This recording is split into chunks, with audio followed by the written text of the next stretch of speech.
We're going to be doing problem number 48 from section 5.5. So number 48, it says, tickets to a school play are $3 for students and $5 for adults. Write an equation in standard form which shows that the total sales for S student tickets and A adult tickets is $700. Graph the equation with adult tickets on the horizontal and student tickets on the vertical. So when we have our standard form is ax plus by equals c, where a, b, and c are any numbers. X and y are our variables. So with this problem, we have two situations. We have S student tickets, which means the number of student tickets, A adult tickets. So S and A are an unknown amount of tickets. But remember, if I were to make an equation, I have my three sets. I have my initial the rate times quantity equals the total. We have the total, it's $700. But we have two different rates this time, and we have two different quantities. So instead of an initial amount and we have an ending amount, we have two rates. So instead of initial, we have two rates with two unknowns. So the two rates are, for student tickets, it's going to be $3, and for adult tickets, it's $5. If I wanted to figure out how much total students would cost, I would say 3 times the number of student tickets. So if I had 5 student tickets, it'd be 3 times 5, which would be 15. If I had 10 adult tickets, it'd be 5 times 10, which would be 50 tickets. So to combine those two, we would have to add it. So the first rate is $3 for student tickets, the quantity student tickets S, and the second set is $5 per adult ticket, which is add together to get $700. So that's my first answer. 3S plus 5A equals 700. Now what we have to do is we have to graph it. So when we graph this, we have to make our table. The easiest thing to do when graphing with standard form is find your x and y intercept. So remember, x-intercept is when y is equal to 0, and the y-intercept is when x is equal to 0. In this case, x and y depend on what s and a are. We don't know which one's the x, which one's the y, but they do give me a hint that the number of adult tickets is going to be my horizontal axis. The number of student tickets is going to be my vertical. So this is student tickets is vertical, adult tickets is horizontal.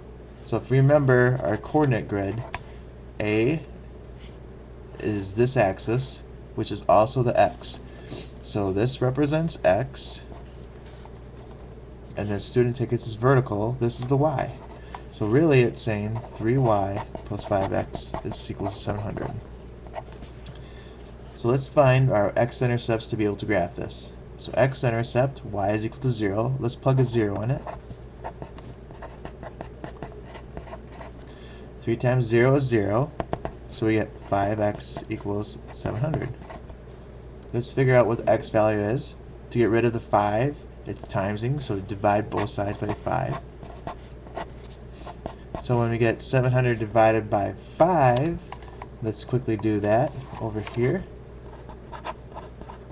5 into 700 is once. Drop it down. 14, 20, another 0, so it's 140. So when y is equal to 0, x is 140. So there's my 1 point. X is 140. 0 is for y. That's my first point. The second point would be my y-intercept. That's when x is 0. So plug in 0 for x. So we got 3 times y plus 5 times 0 equals 700. So 5 times 0 is 0. 3y equals 700. To get rid of the 3, divide both sides. 3 into 700. 3 goes into 7 twice. 1 remaining, drop a 0. 3 into 10 is 3. Drop 1, drop a 0. 3. If I keep doing this, it'll go on forever. Drop a 0, drop a 0. So it's 233.3 repeating. So that means we have that many tickets to sell. That's the y-axis, which is represented by students. So I have my 1 point. My next point is x is 0, y is 233.3 repeating. So we have some big numbers here, 140, 233. So when we think about this, our interval size shouldn't be by 1s, maybe not 5s, maybe not by 10s, but maybe 25 or 50 would work. So let's go by 50s. So the first tick mark for both of them would be 50, then 100, then 150, then 200, and 250. Same thing with this, 50, 100, 150, 200, 250.